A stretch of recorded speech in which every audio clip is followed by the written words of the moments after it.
Começa agora o Xadrez Verbal. Bom crepúsculo, ouvintes da Central 3, está começando mais uma edição do Xadrez Verbal, a sua revista semanal de política internacional em formato podcastal. Comigo está sempre ele, meu amigo e companheiro Felipe Nobre Figueiredo, o homem por trás do tabuleiro. Olá, meu caro Matias, olá a todos os nossos ouvintes, todo mundo que nos ouve, que nos prestigia, que nos tolera, que nos divulga. Chegamos aqui com mais um podcast do Xadrez Verbal. Antes da gente começar, como sempre, alguns recadinhos. O primeiro deles foi da nossa querida Ana Luísa de Moraes Campos, que comentou que eu fiz uma pequena confusão mental de conceitos no último programa, quando eu coloquei os PMCs, né, os Private Military Contractors, e os mercenários no mesmo balaio.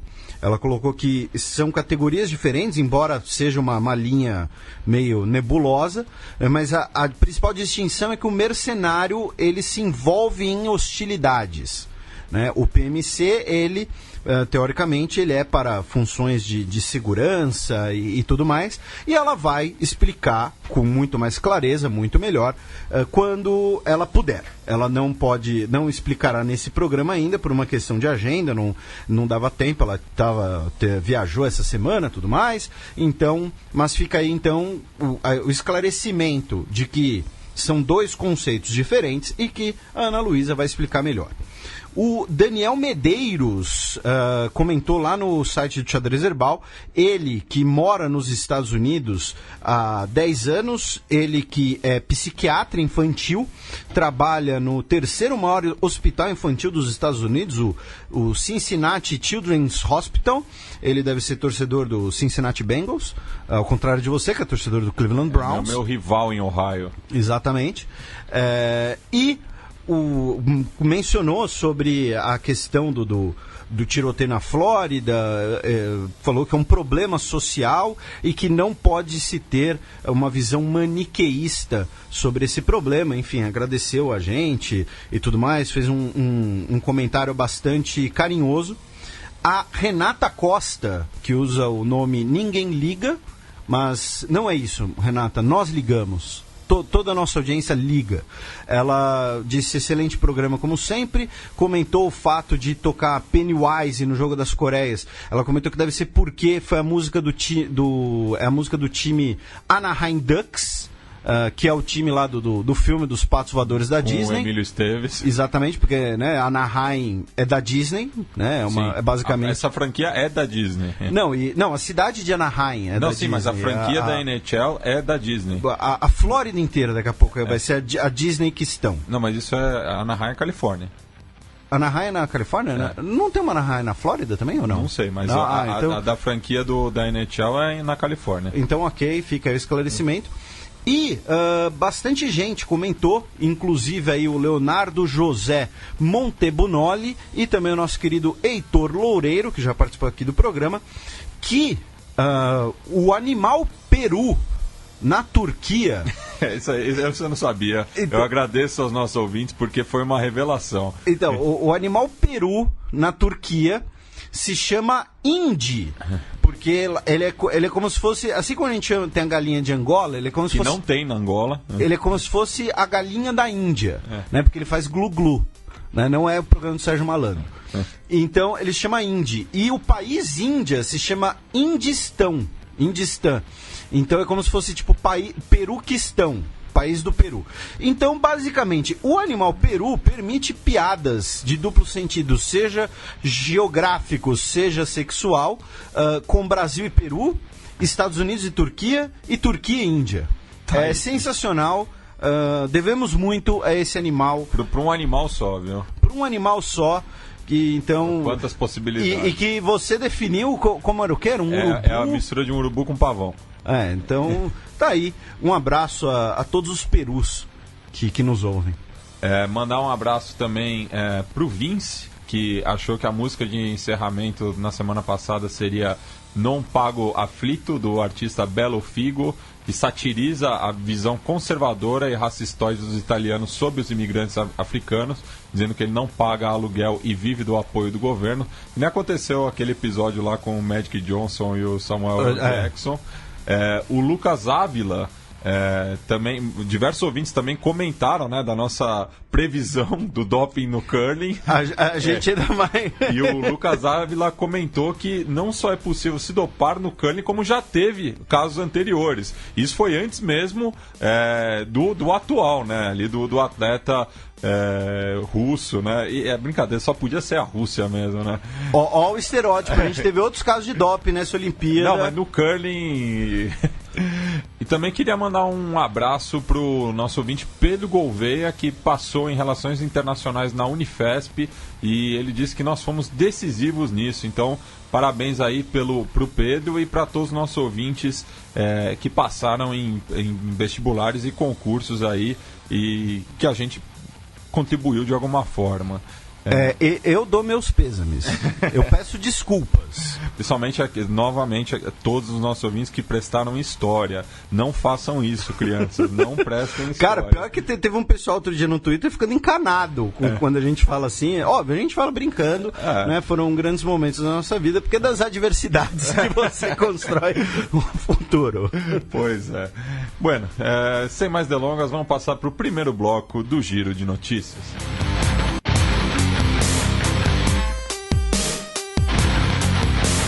Giro de Notícias. Notícia do último sábado, dia 17 de fevereiro. Atentado na Nigéria deixa ao menos 20 mortos e outros 20 feridos. Isso, nós tivemos, infelizmente, como sempre, 2 atentados terroristas nessa semana. Um deles na Nigéria, na região norte, na cidade de Konduga, que é né, para quem não ouviu, ouça o Fronteiras Invisíveis do Futebol sobre a Nigéria. Nós também temos outros programas sobre o Boko Haram, na qual a gente comenta, programas aqui no podcast Xadrez Herbal, em que a gente comenta sobre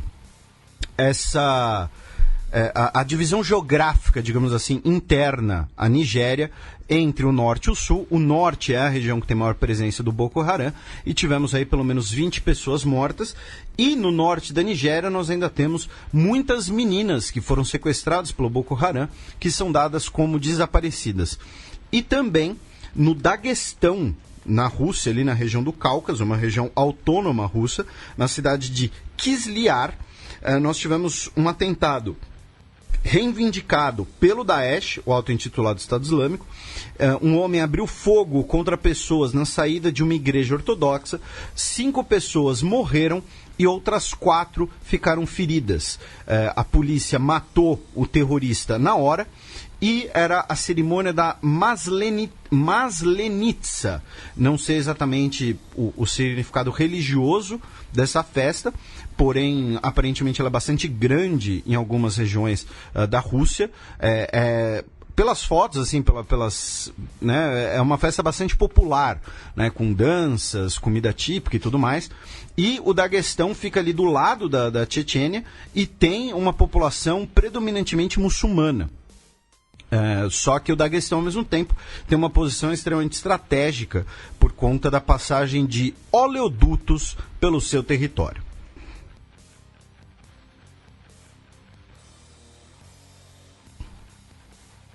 Notícia da última segunda-feira, dia 19. Trump aceita a maior checagem de ficha de quem compra arma. A gente teve diversas repercussões sobre o episódio da Flórida, né, várias delas sempre com caráter né, não é midiático a palavra que eu quero usar, mas enfim, é um assunto que gera sempre bastante reações apaixonadas, tanto os pró-armas, os contra-armas, enfim. Mas, nesse caso, nós tivemos uma postura inédita do governo Trump, melhor dizendo, porque não foi ele que disse isso, porém, uma nota da Casa Branca assinada pela porta-voz, dizendo que a Casa Branca é favorável à melhoria da checagem de antecedentes de potenciais compradores de armas nos Estados Unidos. O presidente Trump teria comentado com o senador republicano John Cornyn, que é autor de um projeto de lei que criaria uma espécie de banco de dados nacional para a compra de armas a ser acessado por todos os vendedores. Esse banco de dados ele já existe, porém ele não é alimentado, ele não tem um critério da sua periodicidade dele ser alimentado. Então vamos supor, um lojista pode atualizar, mandar as informações dele todo dia, outro toda semana, outro a cada semestre. Não existe um critério definido e também o próprio uso desse banco de dados, ele não é obrigatório, ele é mais uma sugestão, digamos assim, do que uma coisa obrigatória, por assim dizer. Mas essa foi talvez uma das principais notícias em relação à repercussão do massacre que ocorreu na Flórida. Ainda nos Estados Unidos, só que na última terça, dia 20, mais um advogado é indiciado por mentir em inquérito do FBI. Isso, nós tivemos mais notícias, né, sobre o inquérito do FBI sobre a campanha do Donald Trump, e o Alex Van der Zwaan teve contato com auxiliares do Trump de campanha. Ele trabalha para uma firma de Nova York e ele é acusado de ter mentido ao FMI sobre os seus contatos com o Rick Gates, que já responde na justiça por acusações de lavagem de dinheiro, fraude tributária e conspiração contra os Estados Unidos por ter prestado serviços ao Viktor Yanukovych, o ex-presidente ucraniano que foi deposto do poder em 2014 nos protestos Euromaidan e a consequente, basicamente uma guerra civil, né? E a gente vai até comentar sobre a Ucrânia também. O Gates, ele era parceiro do Paul Manafort, que esse sim, a gente já comentou aqui no programa, que tinha ligações com a Ucrânia, e isso foi demonstrado inclusive no episódio dos Panama Papers, e a investigação especial colocou novas queixas, novas acusações contra o Paul Manafort e o Rick Gates, agora de terem mentido e tentativa de obstrução de justiça. Então veremos aí. E para muita gente isso é uma tentativa de forçar pelo menos algum indivíduo em bom português, a abrir a boca, né? Porque no caso do Paul Manafort, ele já tinha diversas acusações. Agora você coloca mais uma e diversos tipos de criminalidade, para uma hora você ter que, né, fazer um termo usado, né, que se tornou popular aqui no Brasil com a lei, é a delação premiada. Né? Mas então veremos aí quais serão as consequências. No caso, o Paul Manafort está respondendo a mais de 30 acusações diferentes, tá? Algumas delas do mesmo crime, né? Porém em circunstâncias diferentes. Então, assim, lavagem de dinheiro, mas lavou dinheiro vários episódios, né? Vários indícios. Então vamos ver aí quais serão as consequências dessa novela russa, que já está todo mundo meio, né? Não vou dizer de saco cheio, porque é um assunto importante, mas parece realmente uma novela, né? Às vezes. Então, mas está aí a notícia dessa semana. Bem, você citou a Ucrânia e é para lá que vamos então, já que também na terça, dia 20, o presidente ucraniano sancionou a Lei da Soberania, que estabelece a reintegração de Donbás. Isso, o presidente Petro Poroshenko sancionou a lei que foi aprovada na Suprema Rada, o parlamento ucraniano, também nessa semana, no início da semana, que, primeiro, ela faz uma mudança terminológica que, à primeira vista, pode parecer pouca coisa, né? Uma mudança de terminologia, mas é um indício bastante interessante de se ficar de olho, em que colocava o conflito no leste ucraniano, na bacia do Don, como operações antiterrorismo. Essa nova lei de soberania afirma que os territórios são ocupados e a Rússia é designada como um país agressor. A lei também coloca que, agora, o governo ucraniano tem o direito de usar as forças armadas para proteger a soberania do país. Isso permitiria legitimar a presença de tropas do exército ucraniano no leste do território, do seu território, do território em disputa com a Rússia, sem uma necessidade de declaração prévia, ao contrário do estabelecido nos acordos de Minsk.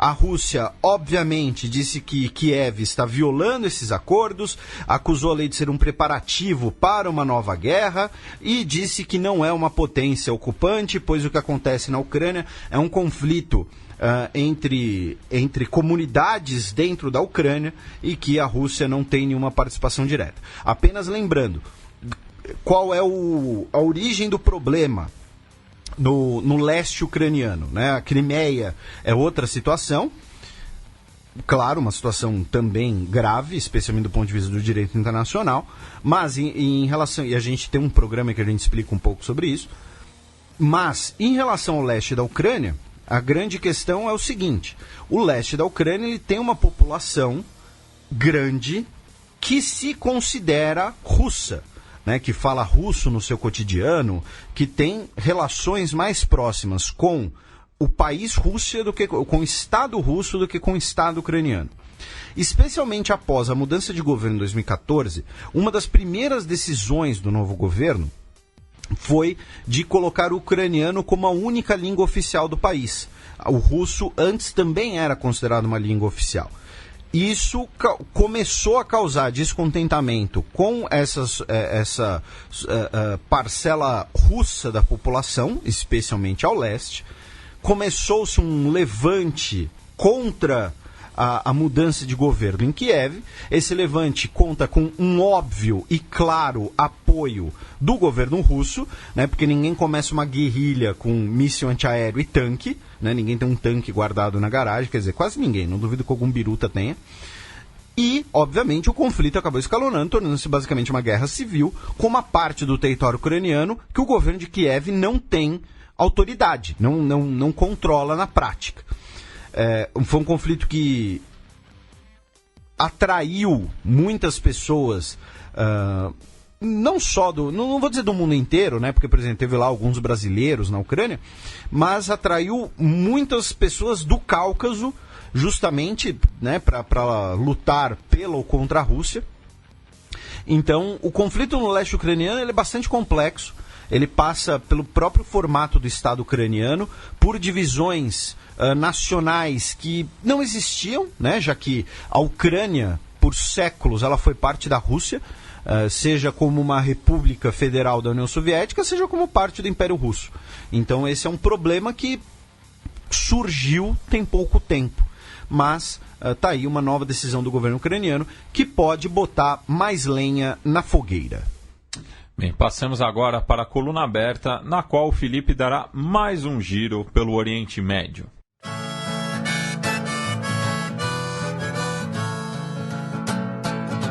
Coluna aberta. New York City, summer sweat, and the boys are rolling as cigarettes. The girls are singing. Bem, vamos agora, né, começar pela Síria, onde nós tivemos quatro temas, né, principais essa semana. O primeiro deles, do ponto de vista militar, foi o início das operações do regime Bashar al-Assad, com apoio da Força Aérea Russa, contra o enclave de Ghouta Oriental, que fica perto de Damasco, que é controlada, né, por duas facções rebeldes. E aí que tá, uma delas seria uma facção dos rebeldes moderados, e a outra facção é uma facção que seria um filhote, um ramo da antiga Al-Nusra, né? Então seria ali uma facção islâmica radical. Já o governo sírio alega que, não só o governo sírio, mas também o governo russo, alegam que solicitaram que as forças presentes na cidade no dia 17 se rendessem, se entregassem, segundo o porta-voz do Centro Russo para a Reconciliação na Síria, o general Yuri Yevtuchenko. Porém, os grupos não se entregaram, então começou essa ofensiva aérea que já deixou centenas de mortos. E aí nós temos novamente, né, um problema de retórica, né, de choque de narrativas, que é o governo sírio e as Forças Armadas Russas alegam que os rebeldes, além de não quiserem se render, estão usando os civis como escudos humanos para causar comoção, chamar a atenção, achando que isso evitaria ou impediria os ataques aéreos. Já o Observatório Sírio dos Direitos Humanos e outras organizações negam isso, afirmam que os ataques são uma política deliberada por parte do regime Assad, que isso seria uma guerra de extermínio, esses bombardeios contra os civis, e a Unicef, inclusive, soltou uma nota sobre o assunto em branco, dizendo que não tem palavras para descrever o que está ocorrendo, que não é possível colocar palavras para medir a morte de crianças e adolescentes nesses ataques aéreos por parte do regime do Bashar al-Assad. Lembrando que Ghouta Oriental fica perto de Damasco, então uma eventual ofensiva desses grupos rebeldes contra o governo sírio provavelmente teria ali a região como ponto de partida. Agora, qual narrativa está correta, se é uma, se é duas, se é a combinação das duas, aí fica a cargo dos nossos ouvintes. O fato é, uma grande ofensiva aérea começou na região de Ghouta Oriental e centenas de pessoas morreram, entre civis e militantes terroristas. Os civis estarão sendo usados como escudos humanos, né? Então, quando eu digo escudo humano, não é aquela coisa só de filme, né? Do cara colocar a pessoa na frente dele. Por exemplo, você tem lá um prédio que é um depósito de armas e você coloca pessoas naquele prédio para, com isso, desencorajar um ataque aéreo, por exemplo. O regime sírio alega que isso está sendo feito.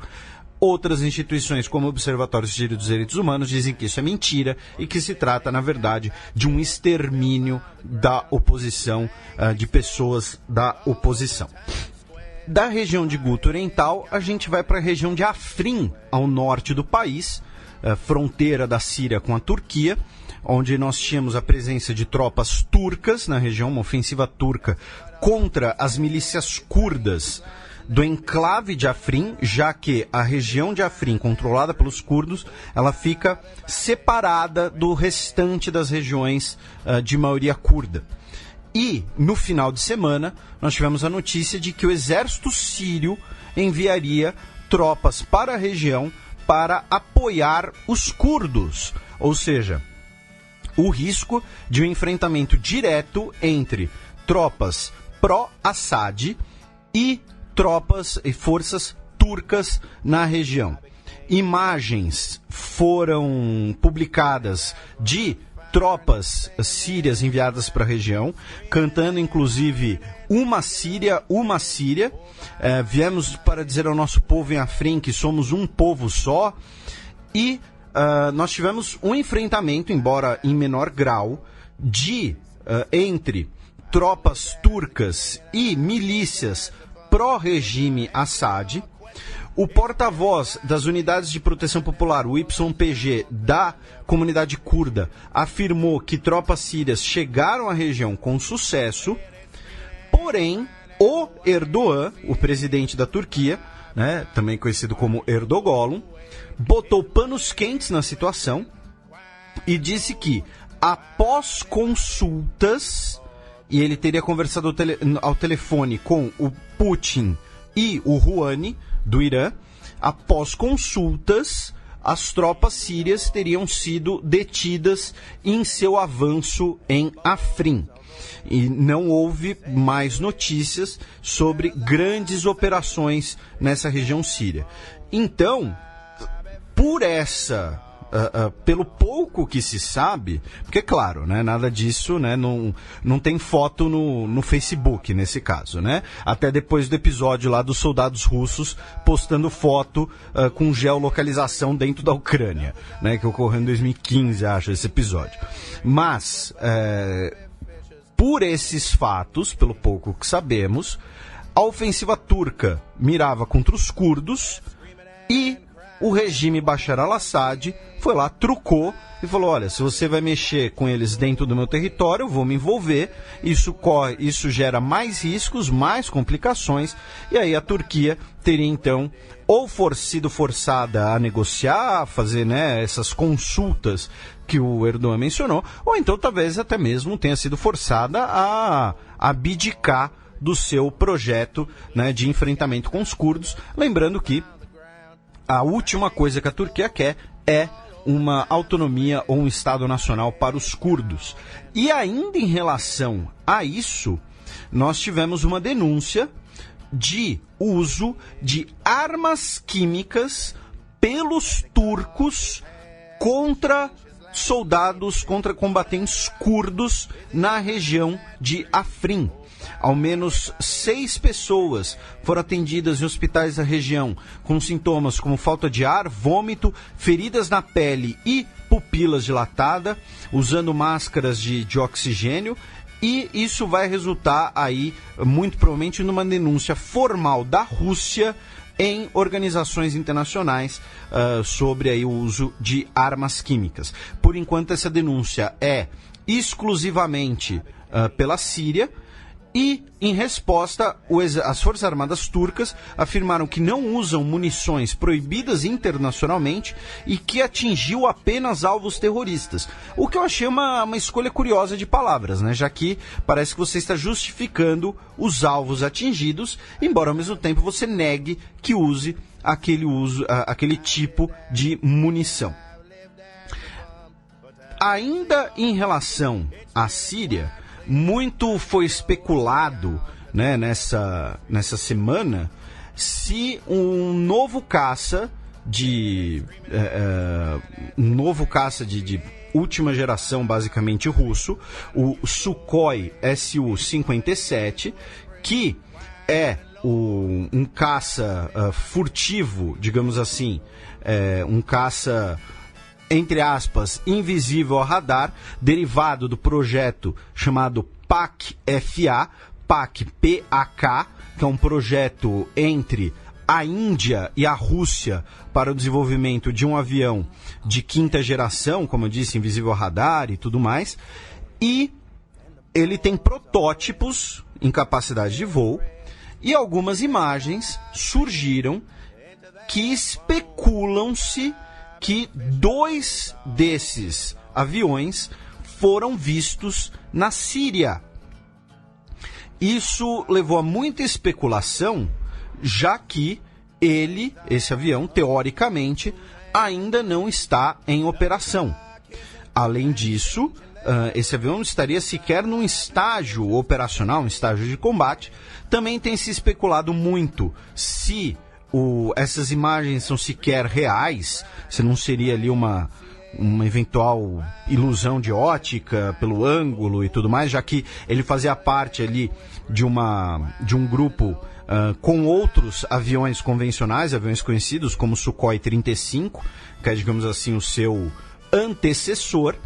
E além disso, existe um risco muito grande de você usar esse tipo de avião numa região de combate, já que, e isso serve para todos os lados, por exemplo, Israel não usa os seus novos caças furtivos na região da Síria, porque vamos supor que um avião F-35 israelense cai em território sírio, ou um avião russo desses cai numa região próxima de Israel.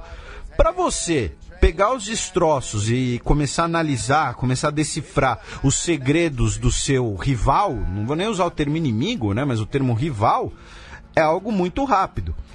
O governo russo, obviamente, né, tomou decisões, tomou respostas ambíguas, né? Nem confirmou, nem negou, disse que o Sukhoi 57 ele está em última fase de testes e tudo mais. Então pode ser desde Photoshop, ilusão de ótica, ou até o primeiro teste, né, desse novo avião, ou às vezes até mesmo uma demonstração de força, simplesmente não uma exibição. Agora, saindo um pouco dos temas militares, indo para as questões políticas, nós tivemos essa semana com 3 eventos, 3 declarações importantes.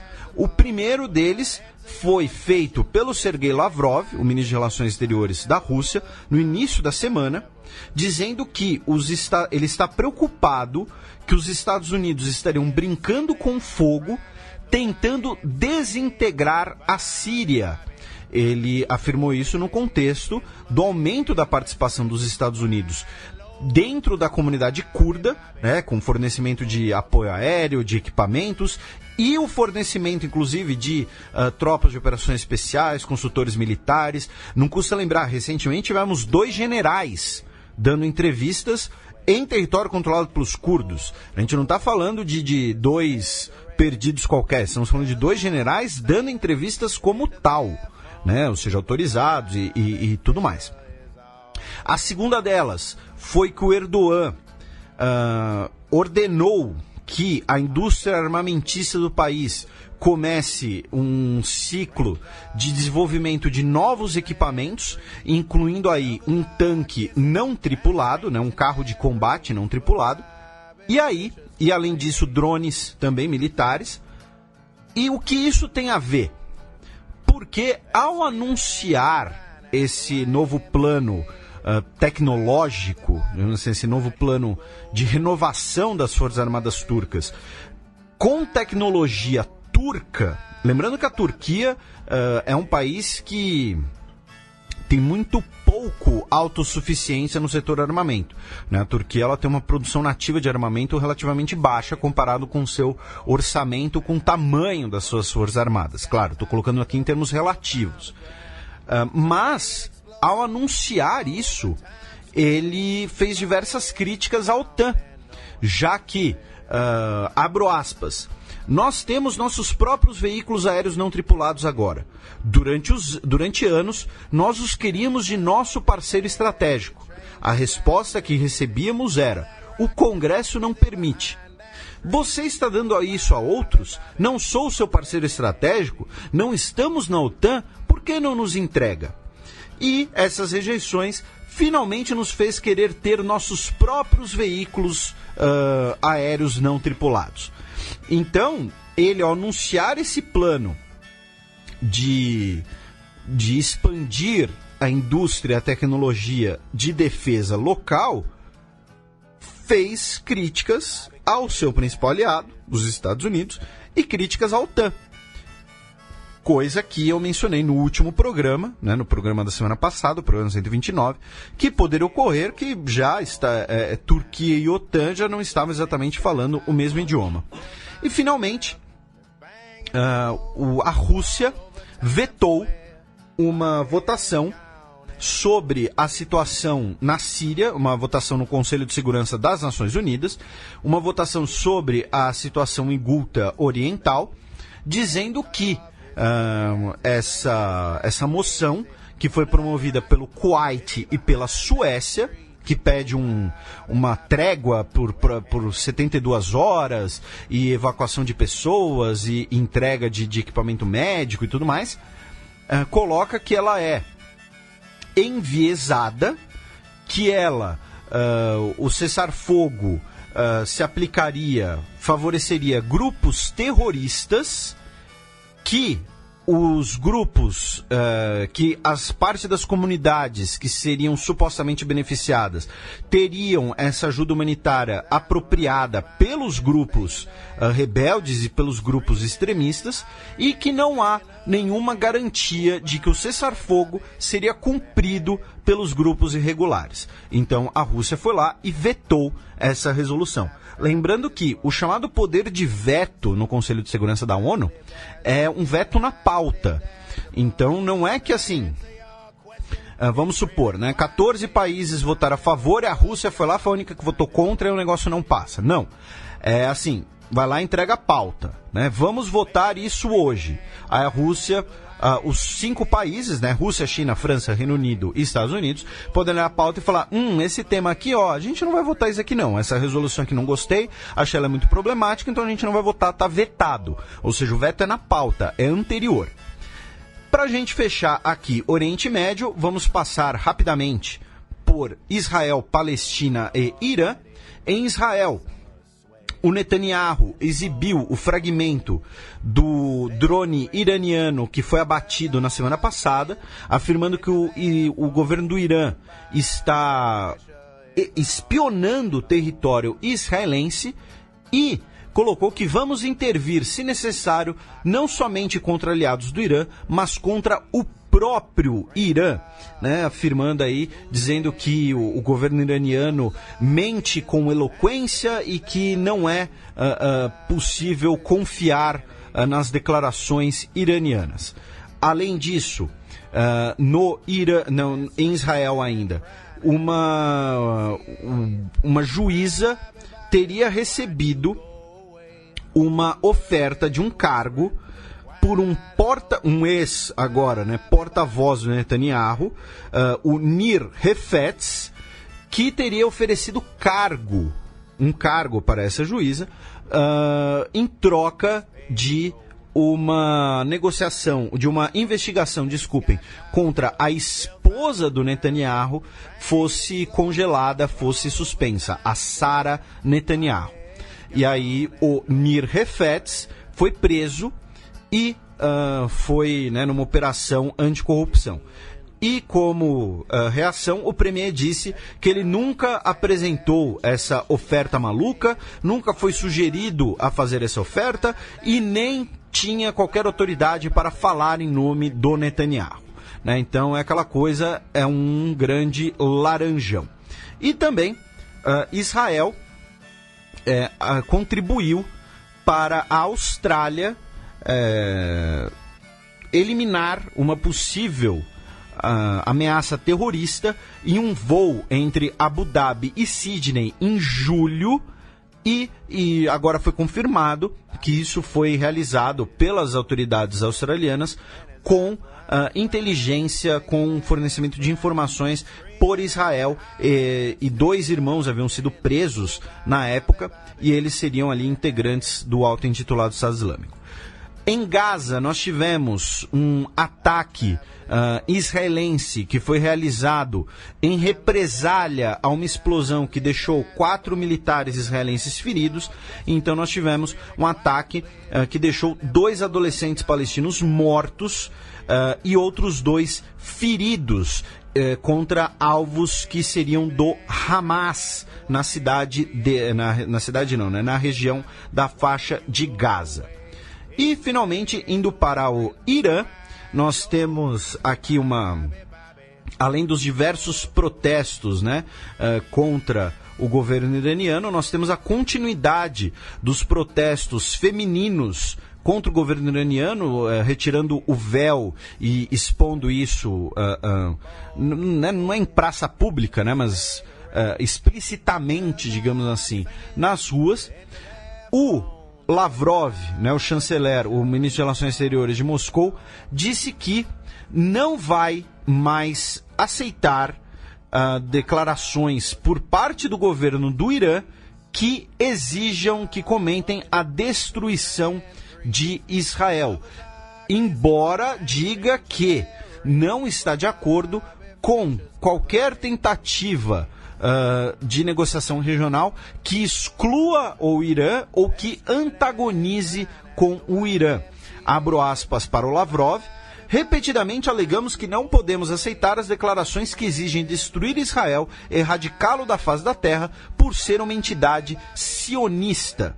Esse é o caminho absolutamente incorreto para promover seus próprios interesses. Ou seja, a mão que bate é a mão que afaga, né? Deu aí um puxão de orelha em um dos seus aliados da região, o governo iraniano, mas o governo russo hoje tem boas relações com Israel. O próprio governo israelense, fontes extraoficiais, colocam que o governo russo é o único que hoje pode ser um mediador na região do Oriente Médio, um mediador aceito e reconhecido por todos, e aí foi lá e também deu um puxão de orelha no seu aliado. E o Irã, que também recebeu, na quinta-feira, o selo da Agência Internacional de Energia Atômica de que está cumprindo o que foi estabelecido pelo Acordo Nuclear de 2015 e está cumprindo as suas metas de limite de enriquecimento de urânio, de estoque de urânio e tudo mais. Então, apesar das críticas, das eventuais críticas, especialmente do Donald Trump contra o acordo, a IEA garantiu que o Irã está cumprindo a sua parte. Passemos agora para as efemérides semanais. And his eyes were on fire and his fingernails cracked. A semana na história. 22 de fevereiro de 1848, há 170 anos, tinha início a Revolução Francesa daquele ano. Isso, a revolução que vai derrubar a monarquia dos Orleans, no caso, né, não era mas os Bourbons haviam sido derrubados em 1830, os Orleans são um cadete júnior, e começa a República Francesa, que vai ser o primeiro vencedor das eleições, vai ser Luiz Bonaparte, sobrinho do Napoleão, que depois vai dar um golpe na República e instaurar o Segundo Império como Bonaparte III, né? E aí como Napoleão III, né? Como curiosidade, quem era o segundo era o filho de Napoleão, que teria morrido criancinha ali, talvez morto pelos próprios austríacos. E foi um barbudo conhecido, né, Felipe, que escreveu acerca desse episódio. Que a história se repete a primeira vez como tragédia e a segunda como farsa. Isso, um barbudo que essa semana também tem 170 anos, né, também é de 1848, a publicação do Manifesto do Partido Comunista de Karl Marx e Friedrich Engels, que não é a principal obra do Marx, né? A principal obra do Marx é o Capital. O Manifesto do Partido é, como o próprio nome diz, um manifesto político, mas que também está aniversariando essa semana. 23 de fevereiro de 1893, há 125 anos, tinha início a Revolução Federalista no Rio Grande do Sul. Isso, ela que vai ser reprimida pelas tropas da República da Espada, de Floriano Peixoto, e vai ser nesse contexto em que a antiga Desterro, capital de Santa Catarina, vai se chamar Florianópolis, em homenagem ao Floriano Peixoto. Esse conflito que ficou marcado pelo uso da degola contra prisioneiros. A população do Rio Grande do Sul, na época, era estimada em 1 milhão de habitantes. As baixas foram de 10 mil, sendo que calcula-se que 1.000 foram pela degola, ou seja, 0,1% da população gaúcha morreu degolada. Bonito. 18 de fevereiro de 1943, 75 anos atrás, os integrantes do movimento Rosa Branca eram presos pelos nazistas. Um abraço aqui para o nosso querido Luiz Renato Oliveira Périco, né, de nome garboso, que sei que leu bastante sobre o grupo Rosa Branca, que era um grupo de estudantes contra a Alemanha nazista, um grupo de estudantes cristãos, que iniciou suas atividades em Munique, né, ali a Baviera, o berço do movimento nazista, e foram presos pela Gestapo. E a maioria deles foi sentenciado à morte. Eles que distribuíam principalmente panfletos contra o regime, né? Então tá aí, 75 anos do grupo Rosa Branca. E só corrigindo minha câimbra mental em relação à Revolução Federalista, foi 0,001% da população rio-grandense que foi degolada e 0,01% que foi morta no conflito. Senão nossos ouvintes os nossos ouvintes de exatas devem ter percebido o erro na cara. Os de humanas só agora. Bem, passemos agora para o match.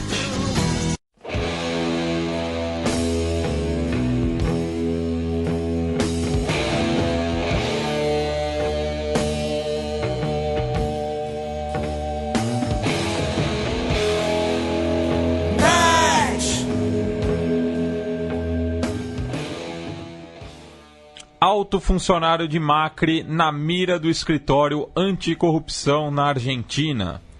Isso, na Argentina nós temos aqui algumas notícias, né, nos nossos vizinhos portenhos. Uma delas é sobre uma investigação de uma conta com 1,2 milhão de doletas do subsecretário-geral da presidente, o Valentim Dias Diligan, não sei.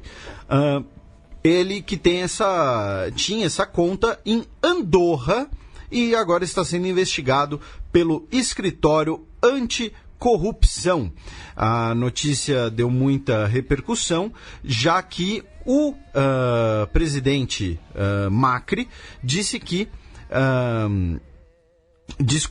o Dias Diligan afirma que não fez nada de errado porque o dinheiro não era seu, e o Maurício Macri disse que vai pedir até o fim da investigação, vai esperar o fim da investigação, porém apoia, né, defende o seu integrante, né, o subsecretário-geral, coloca, né, que acredita em sua inocência, né? Talvez o termo apoie não seja a melhor, mas que acredita na sua inocência e que vai esperar o fim da investigação.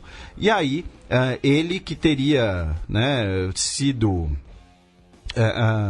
O início da investigação, a origem do dinheiro, disse que ele não obteve nenhum rendimento e por isso não tinha motivos para declarar esse dinheiro, que esse dinheiro é de um amigo, apesar dele figurar ao banco como representante da empresa proprietária da conta. Abro aspas para o Diligan. Por solicitação dos donos da empresa Gol TV, na qual trabalhava à época como assessor, em 2012 assumi como diretor da empresa britânica Line Action, dedicada à intermediação esportiva. Meu vínculo com essa empresa acabou em 2014 por conta da minha nomeação como diretor de promoção turística da entidade de turismo da cidade de Buenos Aires. A informação de que sou acusado de esconder $1 milhão é falsa, já que não obtive compensação alguma por parte da empresa mencionada. Nem salário, nem honorários, nem dividendos. Nem durante esse período, muito menos posteriormente. Por essa razão, não tive rendimentos a declarar na Argentina. Assim, eu não quero, né, emitir um julgamento de valor, porém, tem que ser muito brother para falar, olha, cuida de $1 milhão para mim lá em Andorra. E outra coisa, empresa de intermediação esportiva, né? A gente tem vários... eu não sei porquê, eu tô pensando uma palavra, parece tráfico. Não é tráfico que eu quero pensar, é trafique. É alguma coisa assim, né? Então, assim, pra quem não sabe do que eu tô falando, digita trafique com 2 Fs aí, FIFA Gate. Então, assim, empresa de intermediação esportiva é sempre complicado. Um abraço, né, pro J. Ávila, de qualquer cela que ele esteja nos escutando. O J. Ávila tá preso? Ele não tá solto? Ele foi solto, sei lá, tanto vai e volta que... Então, assim, é um escândalo que acaba atingindo a presidência, porém, aparentemente, não há ligação direta com o Maurício Macri, né? É bom deixar isso claro. E a outra notícia, assim, eu vou deixar a explicação para depois, né? A manchete é mais legal. Que é: polícia apreende 400 quilos de cocaína na embaixada da Rússia em Buenos Aires. E só um parênteses, Felipe, já que você está falando de trafique, o J. Ávila estava preso estava em prisão domiciliar na sua mansão em Boca Raton por 5 anos e voltou ao Brasil. Então nem pegou cela também. Mas, enfim... E, só que agora, né, antes das pessoas começarem a fazer piadas prontas com a Rússia, alguma coisa assim, a descoberta foi feita numa uma operação em cooperação entre a polícia da Argentina e autoridades policiais russas. E, segundo a ministra de Segurança da nação argentina, a Patrícia Bullrich, colocou que a cocaína ela estava sendo contrabandeada por um ex-diplomata russo que usava um galpão, um galpão não, né? Tipo um cômodo abandonado do prédio da embaixada, e a denúncia partiu do próprio embaixador russo, o Victor Coronelli. E dentre os detidos estão 2 argentinos, um deles policial. Mas o policial, ele é cidadão argentino, mas é russo de nascimento. É o Ivan Blizniok. Ele que era o diretor-geral de coordenação do Instituto Superior de Segurança Pública da cidade de Buenos Aires. Esse é o nome do cargo dele. Segurança pública, tráfico de drogas, não vejo a contradição. E você tem mais uma notícia na Argentina, né? Sim. Não, e só em relação a esse caso também específico, não tinha nenhum helicóptero envolvido. Dos 389 quilos de cocaína. Falando em intermediação esportiva? E o principal suspeito leva o nome de Sr. K. Não é nenhuma referência aos Kirchners, é a primeira letra do sobrenome dele também. Nem ao Sr. K do Jovem Nerd. Ele que é um cidadão russo, nascido em 1968 e que mora em Berlim. Isso foi tudo que foi divulgado na imprensa argentina, já que ele é procurado pela Interpol. Então, mais dados não foram revelados. E isso não foi a única dor de cabeça que o Macri teve durante a semana. Ele também se contundiu numa partida de pádel com a própria ministra que você citou, a Patrícia Bullrich. Só que a principal dor de cabeça do Macri foi o ato organizado pela CGT, né, a Central General de los Trabajadores, fazendo uma analogia, seria a CUT da Argentina, que é presidida pelo Hugo Moyano, que além de ser o homem forte do Independiente, o clube que disputou a Recopa com o Grêmio nessa semana, também é a principal liderança do Sindicato dos Caminhoneiros.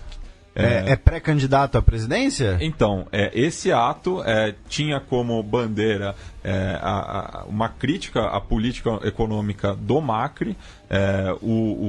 A Central acredita que tinha... calculou, né? É sempre aquela coisa, né?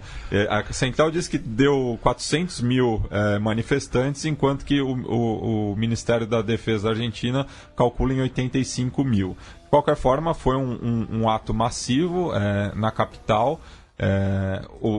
Como eu falei, é uma crítica à política econômica do governo. O próprio Hugo Moyano era apoiador do Macri durante a campanha, só que ele, em declaração ao La Nación, disse que faz cerca de 3 meses que ele não recebe uma resposta do governo. Então, esse foi um dos motivos de colocar justamente o bloco na rua e fortalecer a imagem dele para a eleição no ano que vem. Por outro lado, né, o Macri respondeu antes mesmo do início do ato, né, que ele tinha conversado com o Moyano em outra oportunidade para seguir construir um país sem força, né? Sem conflito, sem extorsão e sem comportamentos mafiosos, e também sem buscar privilégios, e que ele aposta pelo caminho do trabalho e do diálogo. Então também tem esse choque de narrativa aí. O Independiente é o clube que tem aquele torcedor, líder de torcida organizada super simpático? E que deu uma interna, né? Esse que você está se referindo, o Bebote, que foi preso durante a Copa do Mundo no Brasil, ele se encontra preso na Argentina, e no jogo contra o Grêmio, na última quarta-feira, deu uma briga na torcida do Independiente, justamente por essa disputa de poder. E vindo aqui para o Brasil, nós tivemos duas notícias relacionadas diretamente à política internacional essa semana.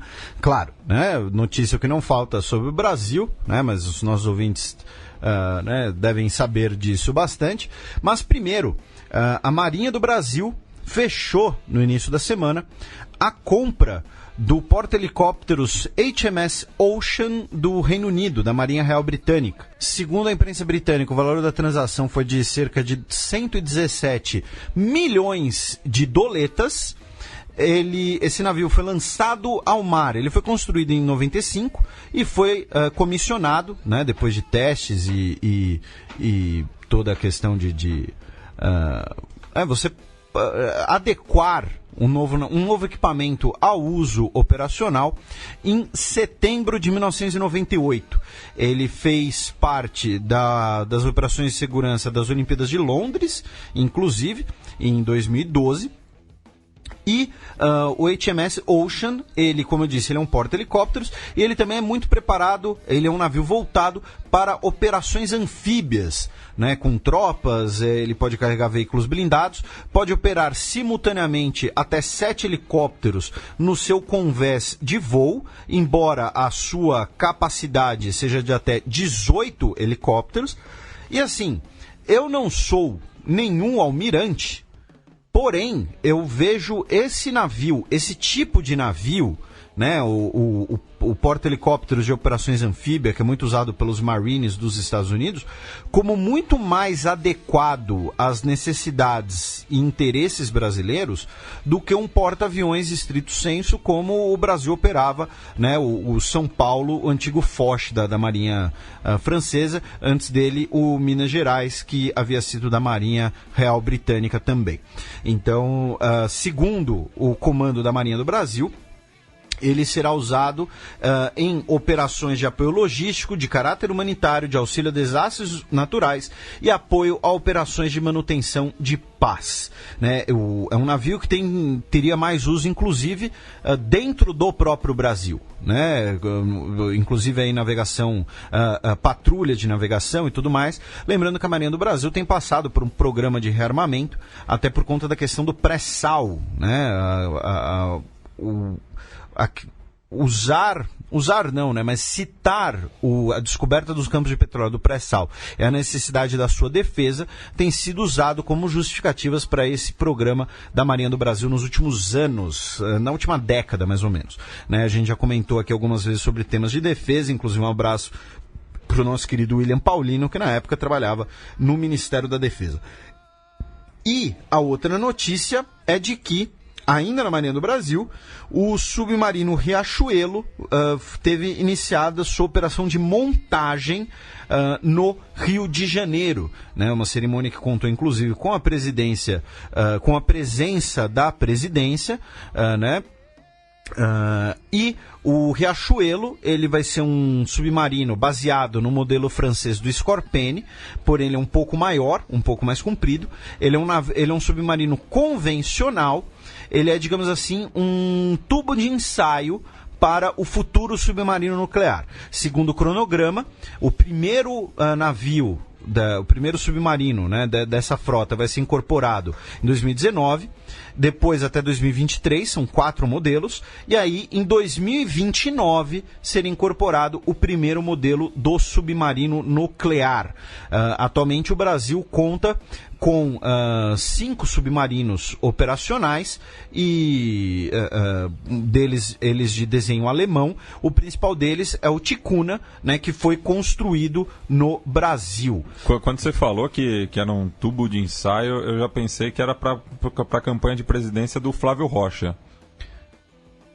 Não. Nossa, agora eu entendi. Não tem a ver com as lojas Riachuelo. Eu pensei que você ia fazer uma piada de tubo de ensaio pelo submarino ser um tubão. Ah, tá, não. Eu achei que ia ser mais óbvia, mas foi boa até. É que eu demorei muito para pegar, mas né, inclusive ia ser engraçado, né? Se ele for eleito, aí cerimônia de lançamento do submarino Riachuelo, mas tá aí o início da montagem. Todo tripulante tem desconto de 30% nas lojas da rede. Para de fazer jabá jabá? Então, mas tá aí 2 notícias brasileiras. Passamos agora para o Peru, outro país que faz parte do grande Odebrechtão, já que o tribunal peruano ordenou que Fujimori seja processado por crimes de lesa humanidade. O Fujimori recebeu um indulto, né, em dezembro de 2017 e agora um tribunal peruano emitiu uma ordem para que atender o pedido de promotores para que o Fujimori seja processado pelo massacre de 6 camponeses ocorrido em 29 de janeiro de 1992 e esse pedido poderia colocar ele até 25 anos em cana e seria um crime aí de lesa humanidade que não seria perdoável, não prescreve, né? Seria complicado até dele receber o indulto, né? Então, os promotores querem botar o Fujimori de volta em cana e dessa vez sem muita chance ou de perdão, ou então chance de falar, olha, já recebeu indulto, então não pode sequer ser julgado novamente, alguma coisa assim. Mas, de qualquer jeito, a intenção é indiciar novamente o Fujimori. Passamos agora para Venezuela, já que o governo acusa o exército colombiano de recrutar venezuelanos para criar focos de violência na fronteira. A gente tem aqui 3 temas principais sobre a Venezuela. Um deles, né, dessa manchete que você leu, sobre segundo o governo, né, segundo o ministro de Relações Interiores da Venezuela, não é exteriores, interiores, o Nestor Reverol, disse que o exército da Colômbia está recrutando cidadãos venezuelanos, oferecendo treinamento militar com o intuito de criar focos de violência para justificar a ação intervencionista que viole nossa soberania, né? Então, basicamente ele está dizendo que a Colômbia está gerando problemas dentro da Venezuela para depois poder falar, olha, a Venezuela está com problemas, vou intervir. Eu achei curioso o timing dessas declarações, já que o Maduro recentemente disse que bateu um papo com o presidente colombiano, Santos, que inclusive iria à Colômbia para baterem um papo olho no olho, cara a cara. Então achei o timing curioso, já que você... É uma acusação grave que você faz contra um governo vizinho, né? Você está dizendo que ele quer intervir no seu território, que ele está criando problemas, que ele está armando seus cidadãos, treinando militarmente. Então, o timing achei bastante curioso. A segunda questão é sobre as eleições, já que o ex-prefeito de Caracas, Antônio Ledesma, né, que atualmente está na Espanha, ele escapou na Colômbia, depois foi para a Espanha. Agora eu não sei, na verdade, se ele está na Espanha ou na Colômbia. Peço desculpas aos nossos ouvintes pela falta de precisão. Porém, o Antônio Ledesma, a gente até acompanhou um pouco a fuga dele da Venezuela. Ele disse que não deve haver um candidato de uma oposição unificada, né? Ele falou que se algum movimento oposicionista ao Maduro concorrer nas eleições, será por uma decisão própria unilateral.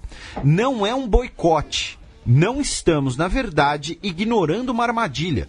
Não podemos chamar de uma eleição porque sabemos que será uma fraude, né? Segundo ele, não haverá nenhum candidato oficial da oposição. Segundo ele, a ideia é de que, ocorrendo as eleições e tendo algum candidato da oposição, as eleições seriam fraudadas, o Maduro seria o vencedor e usaria o discurso de que, olha, teve oposição, então foi democrático, né? Segundo a perspectiva dele. E agora, o que acontece? Nós temos, ainda no tema das eleições, um outro problema na Venezuela, que é o seguinte: na quarta-feira, o Maduro propôs que o dia 22 de abril tenha uma mega eleição, né? O gerente está louco, que é juntar as eleições presidenciais com também eleições legislativas para a Assembleia Nacional, legislativos estaduais e municipais, colocando mais de 2.300 cargos em disputa. E o que acontece? Isso é mais um capítulo da disputa entre o governo Maduro e o parlamento venezuelano, que hoje está, né, desativado, foi substituído pela Constituinte, que é basicamente de monopólio do Maduro e seus aliados.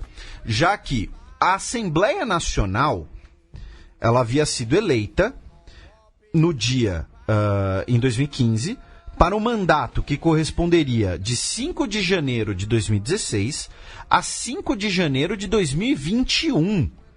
Ou seja, antecipar as eleições, nesse caso, em basicamente 2 anos, com a ideia de que a Assembleia Nacional ela está dissolvida, ela estava oficialmente em desacato e hoje ela basicamente está inoperante.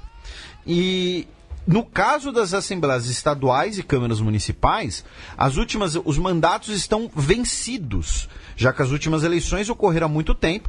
Foi quando nós tivemos o adiamento das eleições em 2013 e 2014, por conta da falta de verbas. Já o deputado da Assembleia Nacional, Júlio Borges, presidente do Primeira Justiça, que é talvez um dos principais movimentos de oposição a Maduro, disse que, com essa farsa de mega eleição, o senhor está se suicidando, está com os dias contados. Por quê?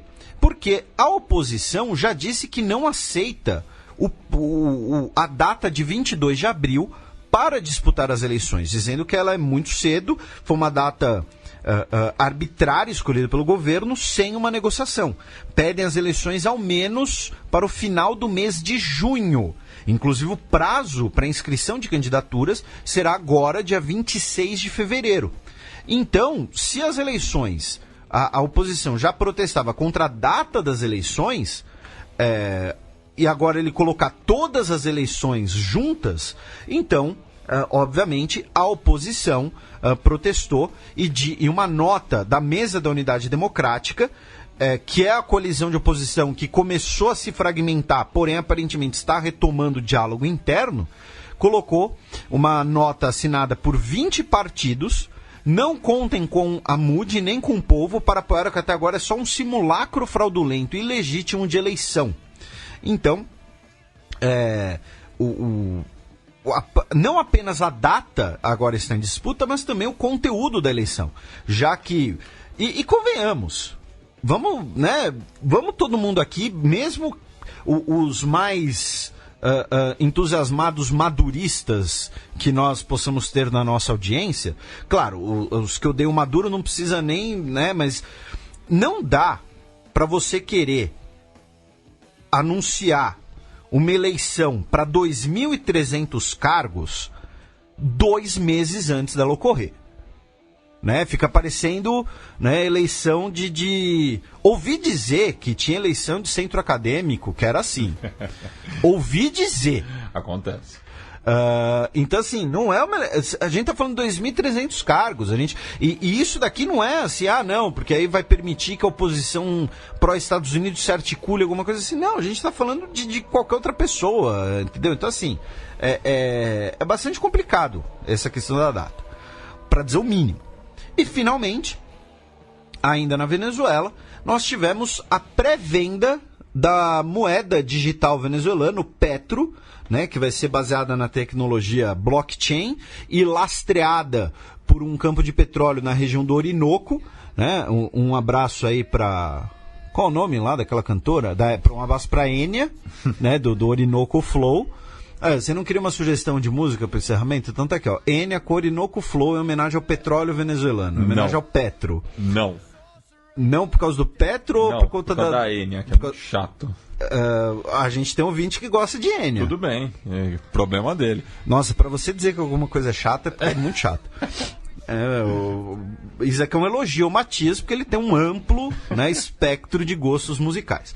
Mas a pré-venda do Petro, segundo o governo venezuelano, rendeu 735 milhões de dólares.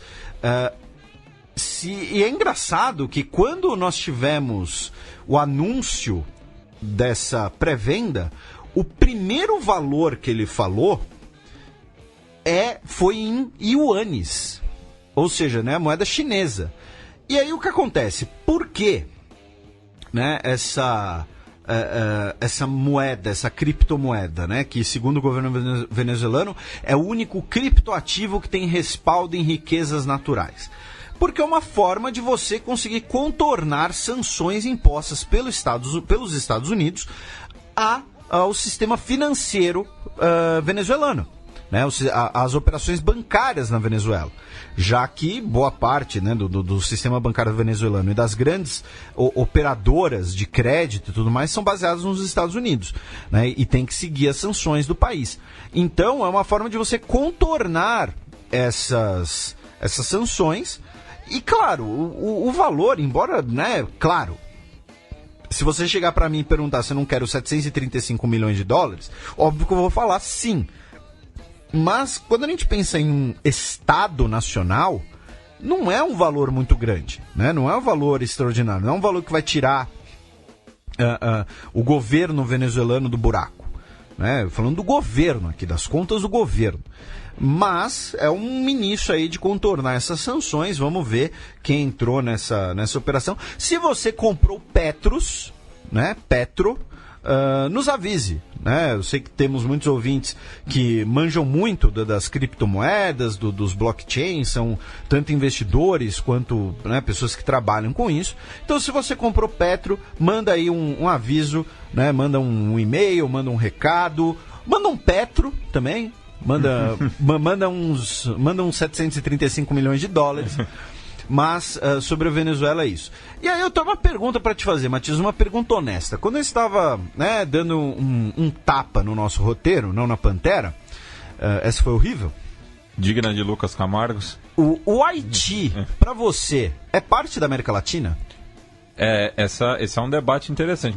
Para muita gente, nem o Brasil faz parte na América Latina, né? E quando se expande, né, até o Haiti fica essa dúvida. Mas eu considero o Haiti parte sim da América Latina. Porque, por exemplo, se a gente usar uma definição idiomática, né, o francês é uma língua latina. Correto. Mas se a gente...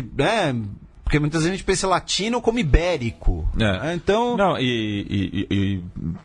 quando não consideram o Brasil parte da América Latina, pensam no latino como hispânico. Isso. Mas de qualquer jeito, temos aí uma notícia. Então, né, fica aí a reflexão para os nossos ouvintes conversarem com o ou a crush. Chega e fala, gata... Mas só no caso do Haiti, eu acho que ele tem uma identificação muito grande com o resto da América Latina, justamente por dividir a ilha de Santo Domingo com a República Dominicana, né?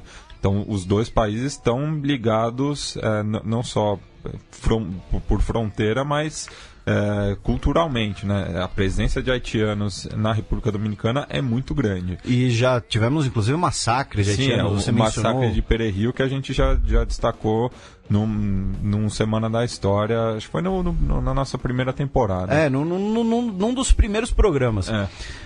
Mas então fica aí, né? A sugestão chega no crush e fala: e aí, gata? O Haiti é da América Latina ou não?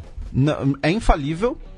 Mas a notícia sobre o Haiti é que suspendeu as operações da Oxfam no país por 2 meses, pelo menos até o fim das investigações sobre casos de abuso sexual, e o governo disse que foi uma falta grave não ter sido informado das irregularidades. Ou seja, retornam o que a gente comentou um pouco no programa, que o problema maior não está sendo nem tanto, claro, né, e é um problema enorme, né, mas além da questão dos abusos sexuais, a tentativa por parte da própria organização, da sua alta liderança, de tentar encobrir tudo o que aconteceu.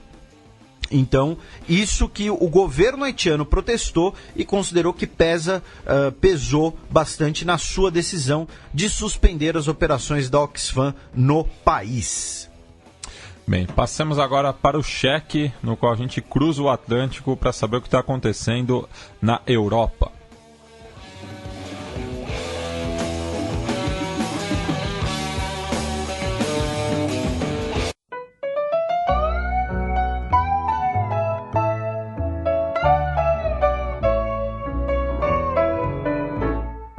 Check. Y el cafillo donde estaba cuando caíste en desgracia, el que siempre acompañaba tus momentos de viudez. Parlamento holandês reconhece massacre de armênios como genocídio. Isso, essa talvez tenha sido uma das principais notícias, né, da semana. E o parlamento holandês aprovou por 142-3, tá? 142-3. Aprovou a aprovação do massacre de até 1,5 milhão de armênios pelo Império Otomano como um genocídio. E por que isso é importante, né? Vamos comentar aqui. Assim como no Brasil, quando o Aloysio Nunes estava na chefia da Comissão de Relações Exteriores do Senado, aprovou uma moção de solidariedade. Isso não quer dizer que o governo dos Países Baixos reconhece o genocídio armênio como tal. Por quê? Porque as relações internacionais, a relação entre dois países, esse tipo de coisa é decidido pelo executivo, não pelo legislativo. No caso dos Países Baixos, estamos falando de um país parlamentarista. Então, a decisão parlamentar acaba tendo um peso um pouco maior. Além disso, também foi aprovada uma moção que pede o envio de um alto funcionário do governo à cerimônia formal em memória das vítimas do massacre no dia 24 de abril em Yerevan, na capital da Armênia. Em ocasiões anteriores, quem representava o governo era o embaixador. A ministra do Exterior da Holanda, né, a Sigrid Kaag, confirmou que um representante oficial será enviado como um sinal de respeito pelas vítimas e não de que a Haia reconheça a matança dos armênios como genocídio. Ela afirmou que o governo, ao menos por enquanto, não irá seguir a posição do parlamento. E disse que a decisão do parlamento não tem nada a ver com as atuais tensões com o governo de Ankara. Nesse sentido, ela obviamente está sendo política, está... não vou dizer que está mentindo, mas, né, tá dosando um pouco a coisa. Por que a gente está fazendo esse esclarecimento? Porque os Países Baixos, né, são parte da Comunidade Europeia, são parte da OTAN e se tornam o mais novo país a pelo menos o legislativo reconhecer a matança, vou usar o termo que a matéria da Deutsche Welle usou, a matança de armênios como um genocídio. Lembrando que genocídio não é qualquer coisa que é genocídio. Genocídio tem uma tipificação. Genocídio tem uma caracterização própria, inclusive jurídica. Inclusive, quando a Turquia estava com negociações mais firmes para eventualmente entrar na União Europeia, uma das, não vou dizer condições, mas uma das negociações era de que a Turquia reconhecesse o ato como um genocídio. Então, assim, o executivo do governo dos Países Baixos sequer chega perto, pelo menos por enquanto, de reconhecer o ato como genocídio. Porém, o parlamento fez e, repito, é um país parlamentar, então a autoridade do parlamento, seja ela simbólica, seja na prática, ela acaba sendo muito maior. A Turquia, obviamente, reagiu com, primeiro, na quinta-feira, dia 22, o Ministério de Relações Exteriores da Turquia emitiu um condenado que condena com dureza a decisão do parlamento de reconhecer os eventos de 1915 como um genocídio. Lembrando que alegação turca, a defesa turca, entre aspas, de não ser um genocídio, de que não foi uma política deliberada de extermínio, é que foram, na verdade, as mortes dos armênios teriam sido consequência da Primeira Guerra Mundial, do conflito no fronte do Cáucaso, do fato de que os armênios muitos armênios lutaram pelos russos, e da política de remoção dos armênios daquela região devido à guerra. E aí a gente mandou os armênios saírem de lá e irem para tal região. Se no caminho eles morreram de fome e de sede, acontece, né? Efeito colateral.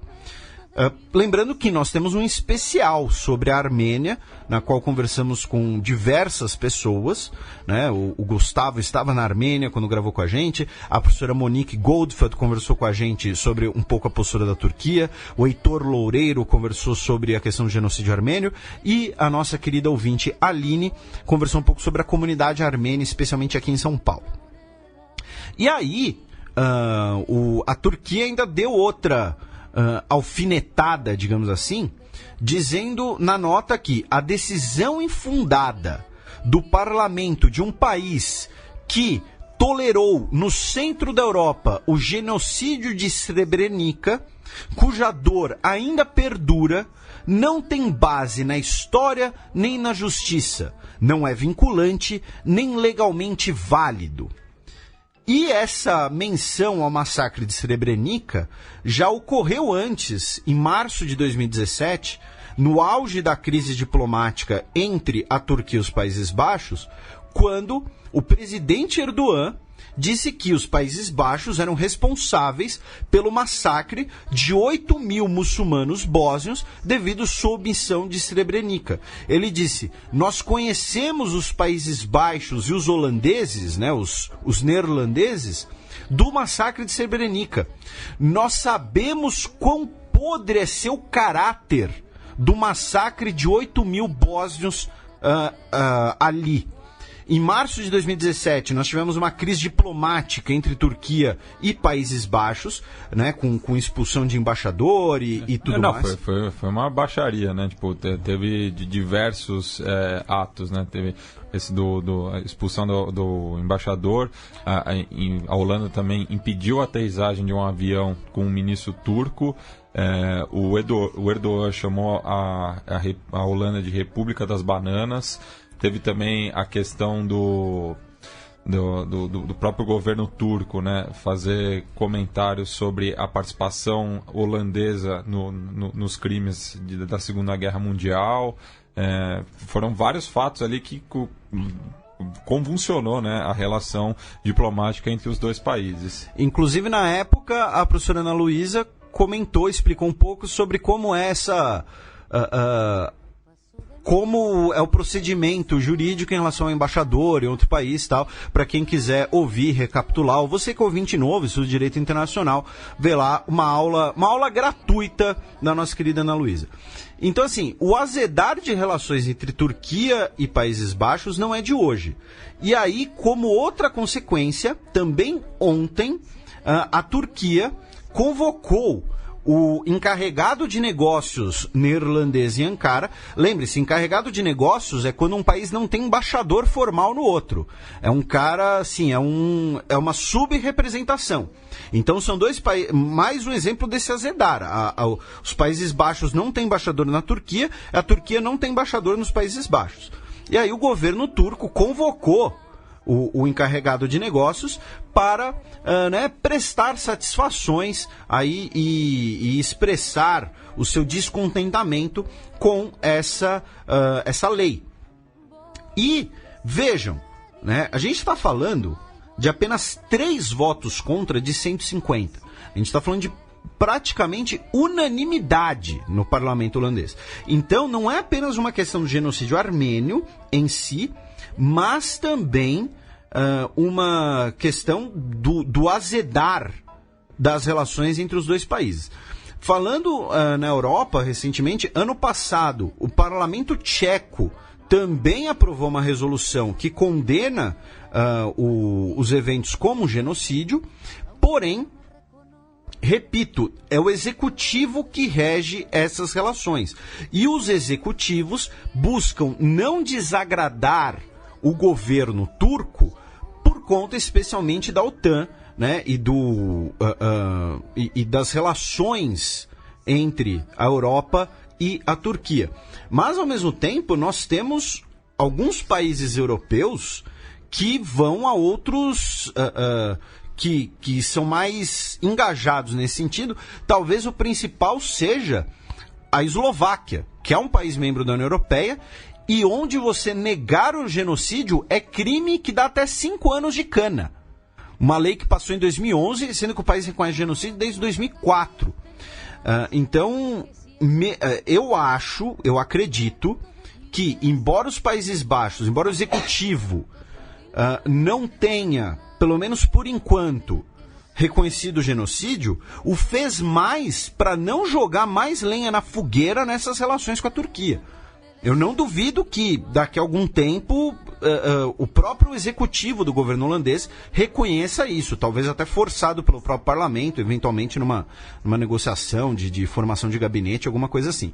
Então, essa acaba sendo talvez uma das principais notícias, porque ela não está relacionada apenas à história, a genocídio, à comunidade armênia brasileira, mas também a uma crise atual e um distanciamento cada vez maior da Turquia em relação ao Ocidente, a Turquia se voltando cada vez mais para o Oriente Médio, e aí a gente viu isso quando a gente falou sobre o Oriente Médio semana passada, quando a gente falou sobre o Oriente Médio essa semana, e também agora com essa notícia vindo do Parlamento dos Países Baixos, que por quase... Eu quero ver vocês juntarem 150 pessoas e fazerem com que 147 concordem sobre alguma coisa. Eu acho que, sei lá, mais que isso, só se a pergunta for: oxigênio é importante? Acho que só. Mesmo assim, não duvido que tenha 4 ali que falar, nem tanto. Prefiro Coca-Cola. Eu conheço um cara que diria que prefere milkshake de uma certa rede de fast food. Principalmente se tiver em promoção.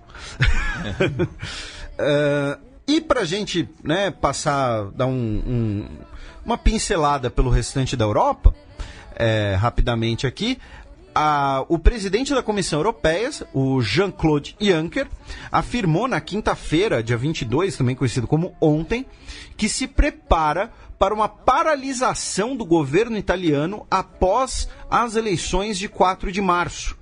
Abro aspas. Há um início de março muito importante para a União Europeia.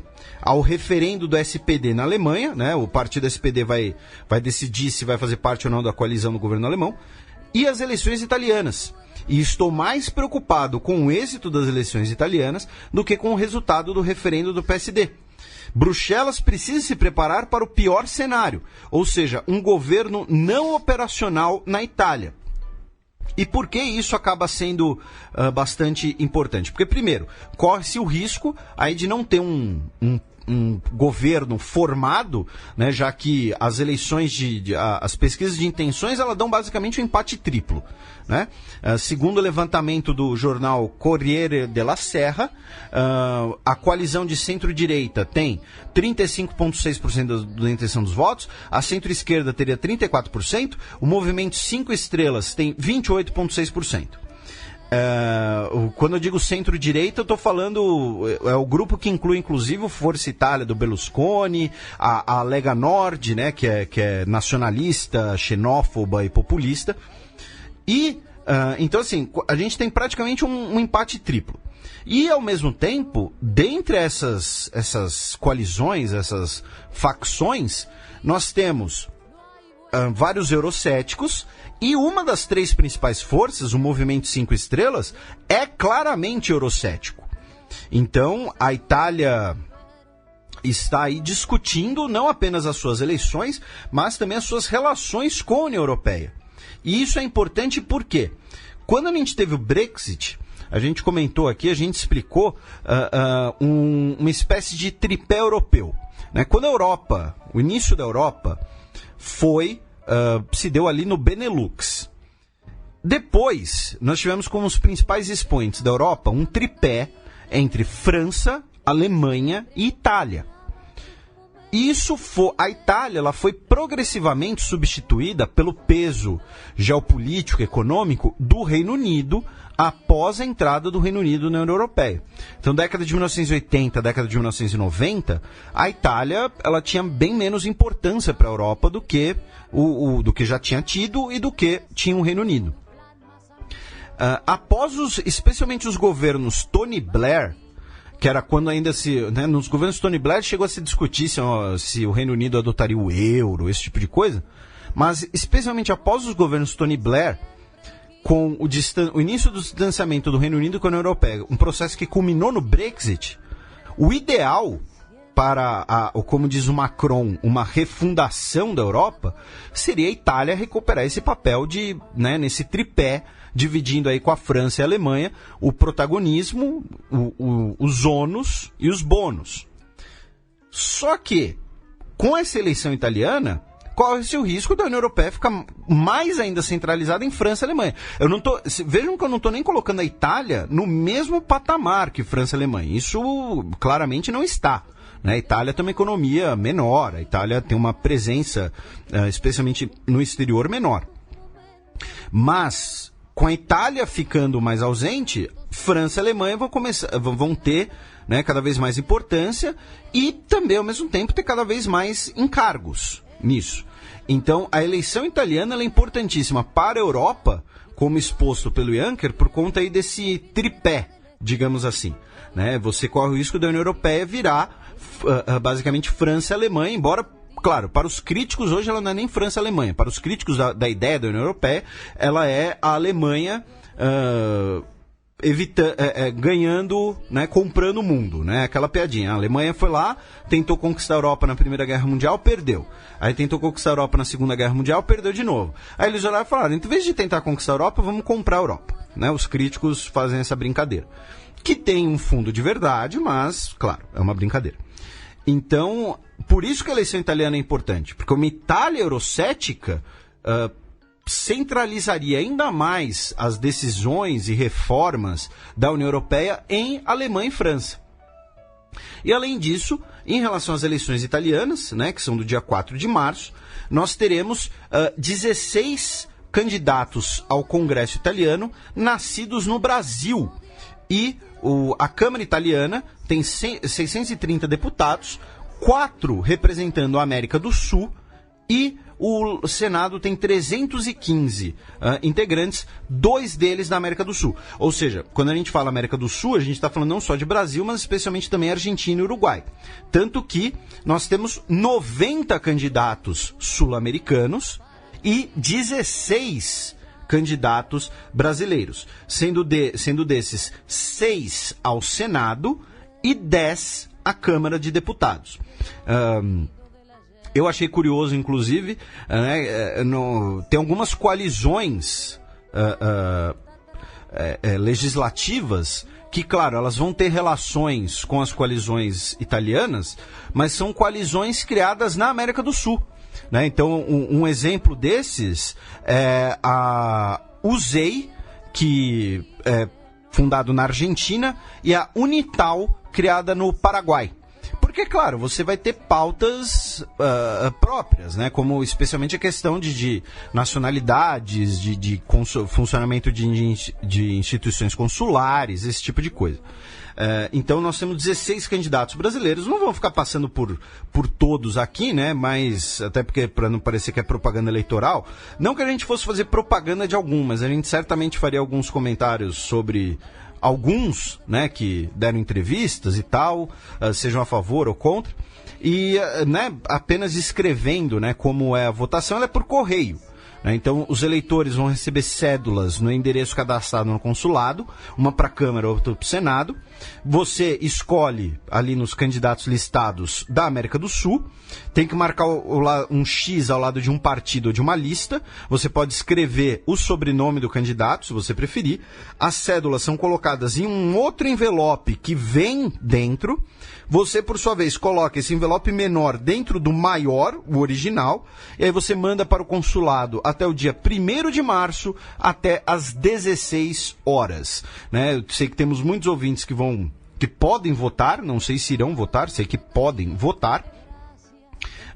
veremos aí como serão as eleições italianas, que serão importantíssimas para a Europa agora, pelo menos no curto prazo. E finalmente em Montenegro, país que recentemente tornou-se um membro da OTAN para protestos russos. E principalmente sérvios. Em junho de 2017, Montenegro, nós tivemos um ataque contra a Embaixada dos Estados Unidos em Podgorica, uma das cidades que eu mais tenho vontade de conhecer. Antiga Titogrado. Eu tenho, como diria o cara dos 50 Tons de Cinza, eu tenho gostos diferentes, tenho gostos estranhos. Mas o homem, que era um veterano do exército jugoslavo, atirou uma granada contra a embaixada, e assim, uma granada contra uma embaixada dos Estados Unidos não vai fazer nada. Porque eu acho que a coisa menos blindada numa embaixada dos Estados Unidos deve ser uma caneca de café, que deve ter 10 centímetros de aço, de Kevlar. E uma granada no corpo consular estadunidense é tipo segunda-feira, né? Tem essa também, né? Estamos falando, e isso aqui é infelizmente uma realidade. E se matou pouco depois. A polícia diz que ele não tinha histórico criminal, que ainda não foi descoberto, não foi esclarecido qual o seu motivo, não deixou nada, né, nada escrito, nem nada, e ele é de nacionalidade sérvia, e ali mas nos seus posts na rede social, ele tem fotos, apreciação pelo Slobodan Milosevic, ex-presidente da Sérvia, e críticas à ascensão montenegrina à OTAN. Então, tá aí, talvez seja essa a linha, né, do seu motivo, embora ele tenha se matado logo depois, o seu ataque não resultou em absolutamente nada. Bem, não teremos a coluna da professora Vivian Almeida por questões de saúde. Leia-se, ela está sem voz, afônica, né? Começo de semestre, professor, enfim, é complicado. A gente deseja melhoras para ela, para que volte a falar conosco na semana que vem. Sendo assim, passemos agora para o segundo bloco do Giro de Notícias.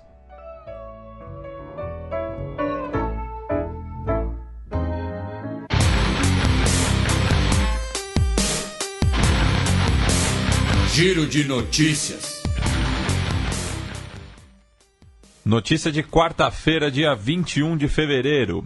Etiópia detalha novo plano de estado de emergência. A Etiópia declarou, né, que vai ficar em estado de emergência aí por 6 meses. Isso foi declarado na sexta-feira passada, logo depois da renúncia do ex-primeiro-ministro. E não poderá se... tem algumas coisas que eu achei engraçadas, assim, né? Dos detalhes. Mas, assim, segundo o estado de emergência proíbe que a Constituição seja violada. Assim, isso não é meio que todo dia? Não é para isso que ela serve?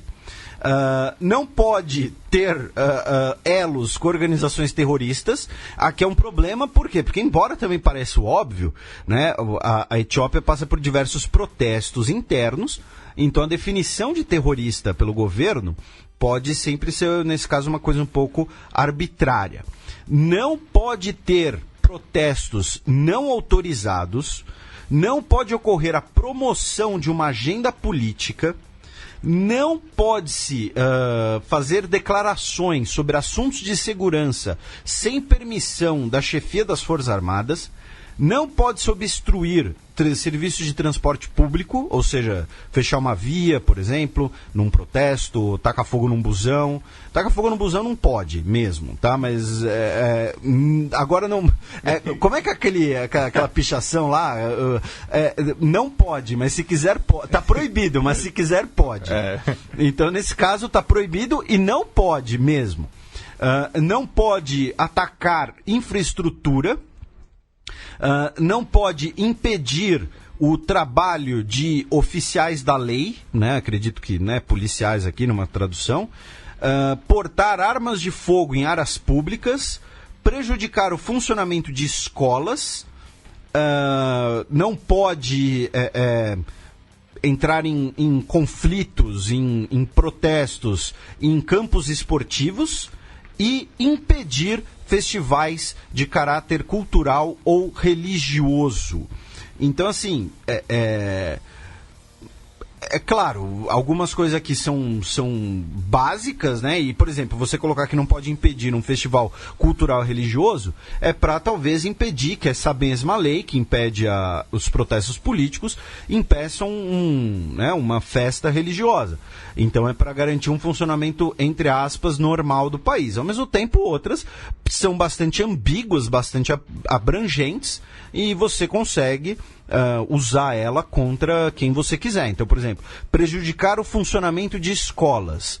Se eu fizer uma pichação contra o governo num muro a 2 quadras de uma escola, que não vai ter nada a ver uma coisa com a outra, mas vão falar que eu estou infringindo aí o estado de emergência, me encher de porrada e me botar numa prisão meio clandestina, por exemplo.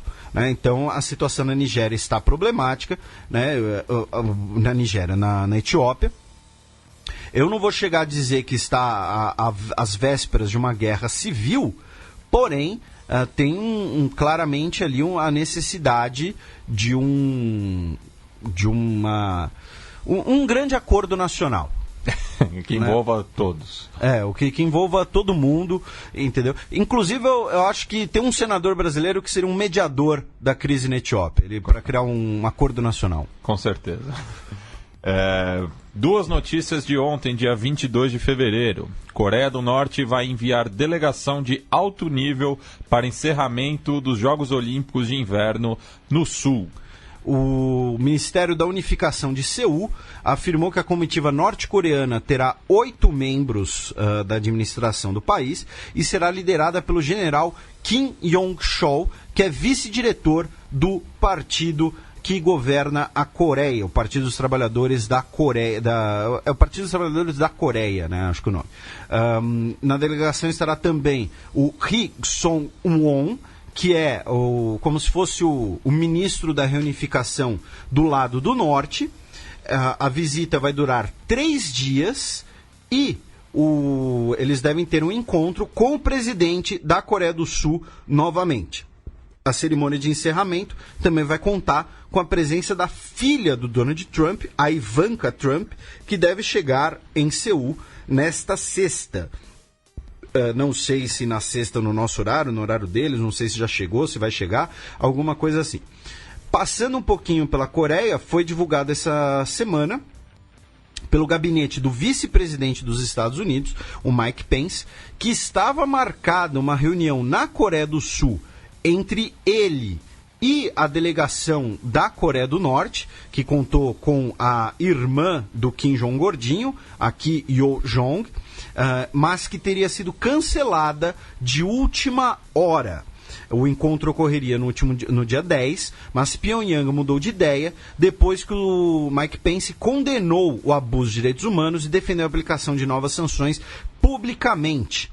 A Coreia do Norte acertou a reunião com a esperança de que o vice-presidente amenizasse o tom das mensagens, o que teria sido ceder perante todo mundo a sua propaganda durante os Jogos Olímpicos. O governo impedirá o desejo de Kim de alvejar seu regime assassino, alvejar no sentido de tornar claro, né, de limpar, não no sentido de dar um tiro. Né, com belas fotos nos Jogos Olímpicos. Talvez tenha sido por isso que eles cancelaram a reunião, ou talvez nunca tenham sido sinceros sobre ela.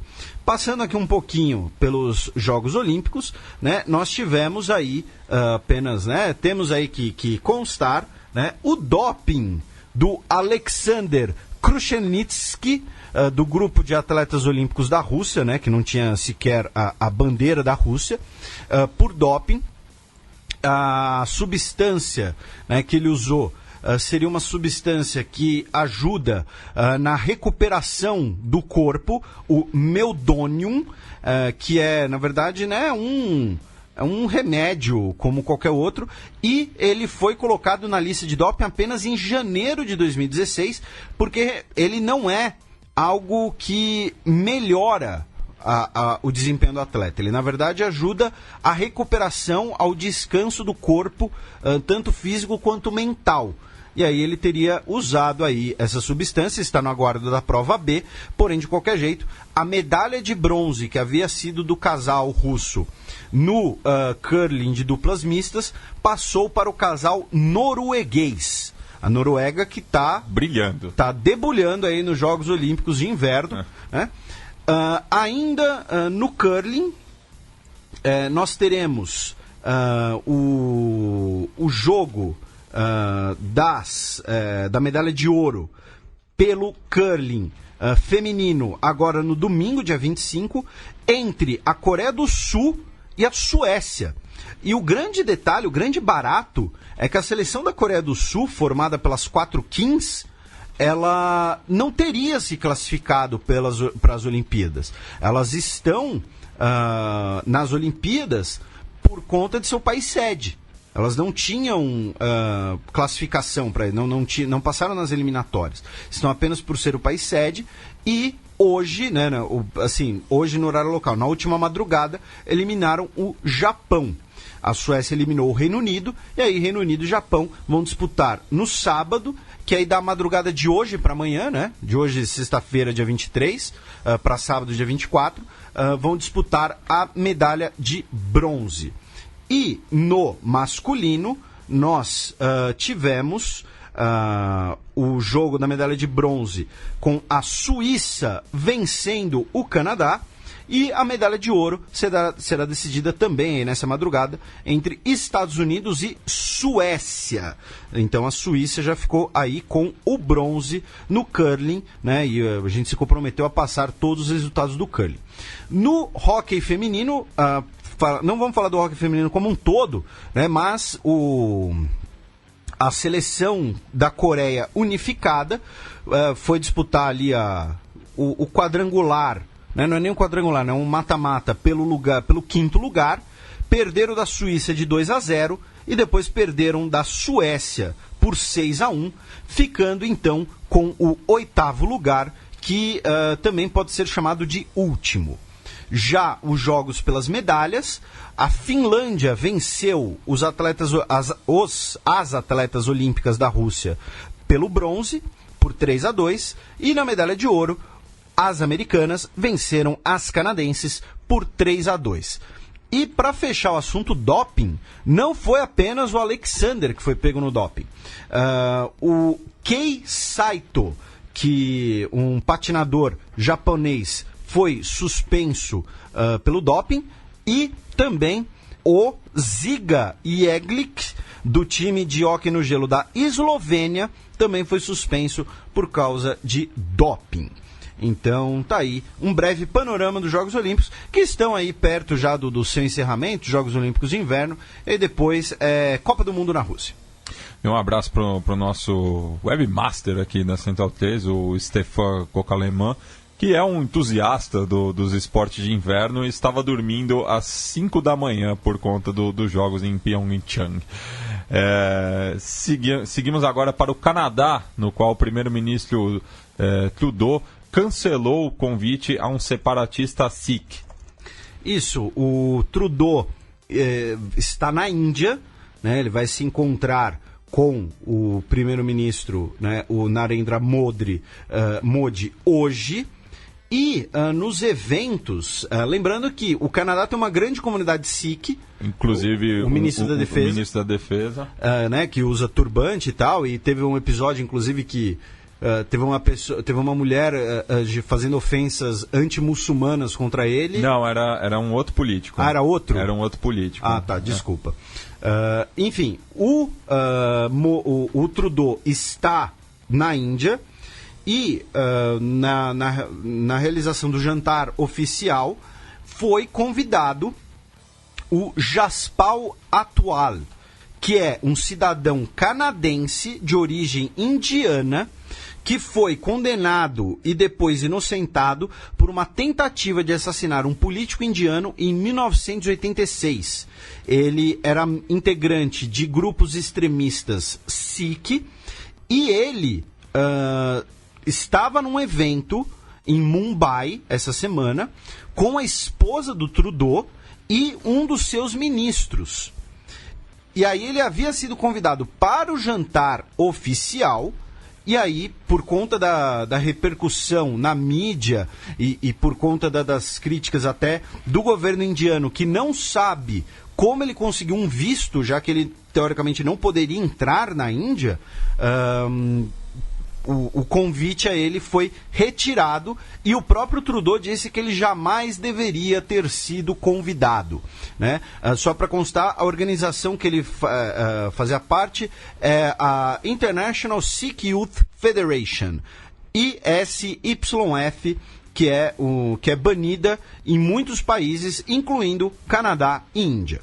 E só esclarecendo, aquele vídeo que viralizou era do político Jagmeet Singh, que é líder do New Democratic Party e também foi o primeiro legislador da província de Ontário de origem Sikh.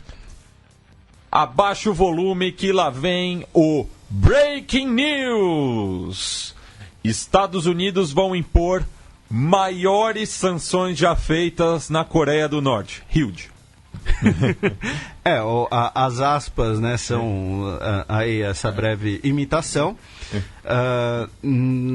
Entre as novas sanções incluem aí questões de fornecimento de combustível e mais de 50 navios e companhias de transporte marítimos que foram monitorados fazendo transações com a Coreia do Norte, incluindo aí navios e companhias sediados na Coreia do Norte, mas também China e Taiwan, Hong Kong e Singapura.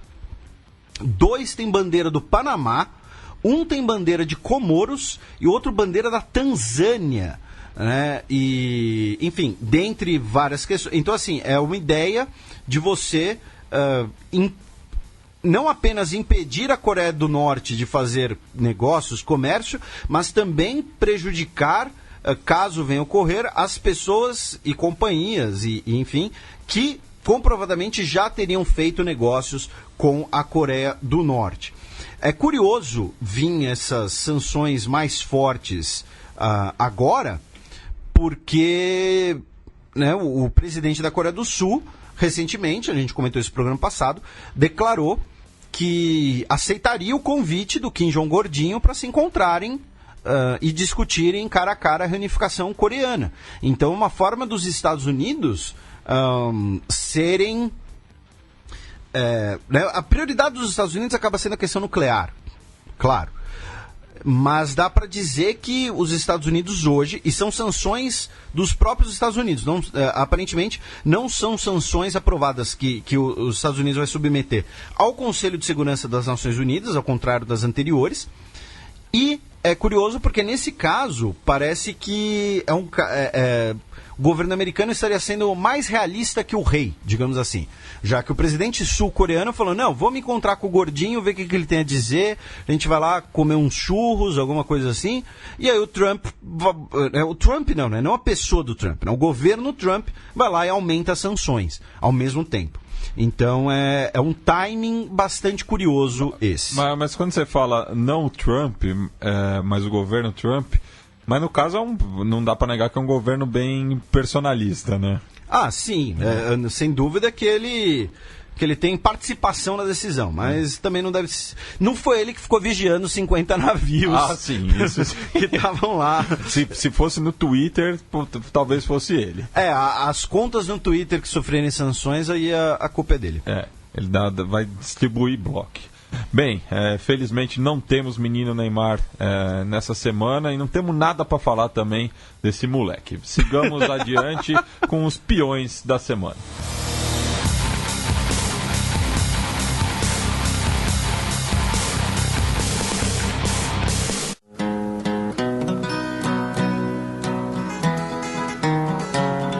Os peões. A bullet from the back of a bush. Felipe, qual que é o peão que volta aqui para o nosso programa?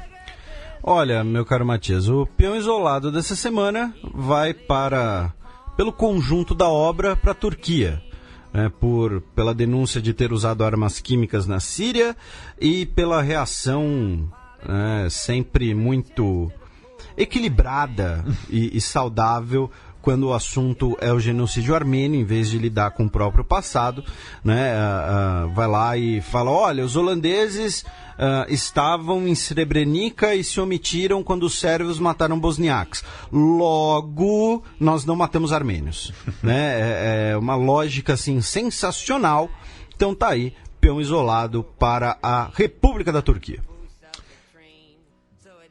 E o peão promovido? O peão promovido vai para os Países Baixos, né, porque embora por razões não necessariamente tão nobres assim, né, mas voltou a tocar nesse vespeiro, tocar nesse assunto, um assunto importante que precisa ser discutido, precisa ser colocado na mesa, já que é um episódio importante do século XX, é um episódio que tem diversas implicações ainda hoje, sejam nas fronteiras nacionais ali na região do Cáucaso, sejam nas relações entre Armênia e Turquia, Armênia e Azerbaijão, a comunidade armênia espalhada pelo mundo. Então tá aí, peão promovido vai para os Países Baixos.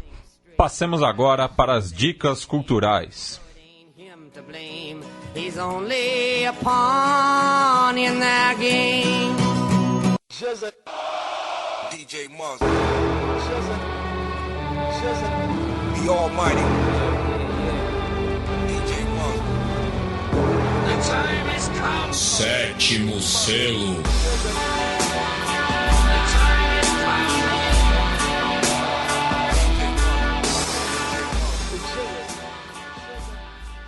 Felipe, qual que é a boa para os nossos ouvintes? Olha, minha dica vai ser um filme. O título em português, né, seguindo a tradição de algumas traduções meio esquisitas, é Uma Mulher contra Hitler.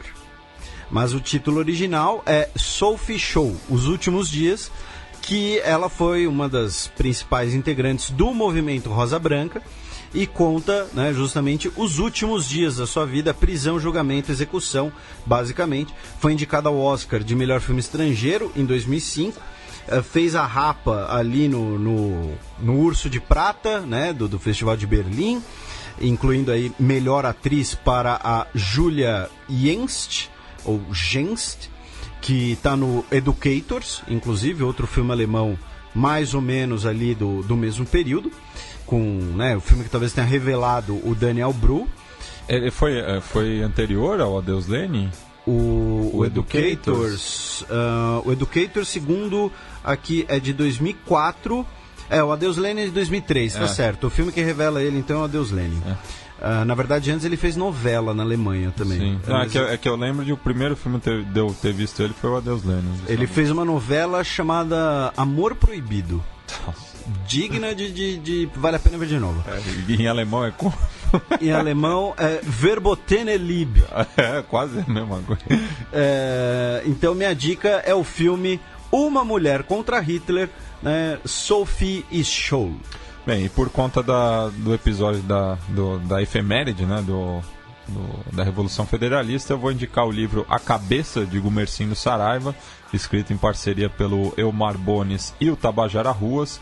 E pesquisando no Google aqui para achar o link para os nossos ouvintes, né, acabei descobrindo que o livro vai virar filme, vai ser lançado esse ano, no qual o Murilo Rosa vai interpretar o líder federalista uruguaio, né, irmão do Aparício Saraiva também, que lutou dos dois lados da fronteira, ali no Brasil e Uruguai. E é curioso, né, porque o Gumercindo Saraiva é um caudilho, bastante conhecido, né, pela crueldade, assim, né, é uma figura bastante temida ali no final do século XIX, mas aqui perto do nosso estúdio, aqui numa travessa da Faria Lima, ali do lado do Museu da Casa Brasileira, existe a rua Gumercindo Saraiva. Eu fico impressionado com isso.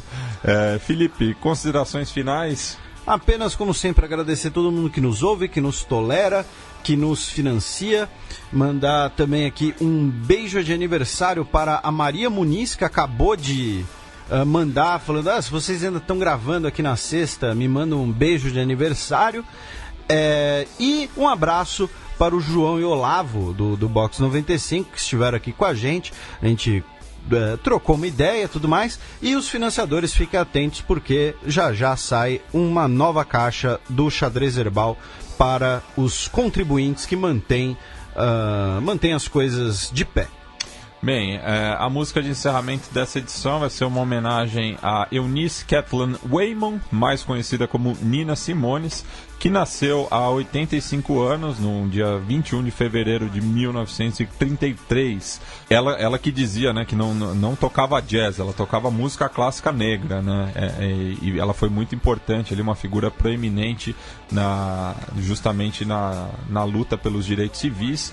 E o tema dela mais político nesse aspecto é a música Old Jim Crow, que critica justamente as leis de Jim Crow, né, que durante décadas sustentaram legalmente a segregação, principalmente no sul dos Estados Unidos. Então a gente termina o programa aí na voz da artista, compositora, intérprete e ativista Nina Simone.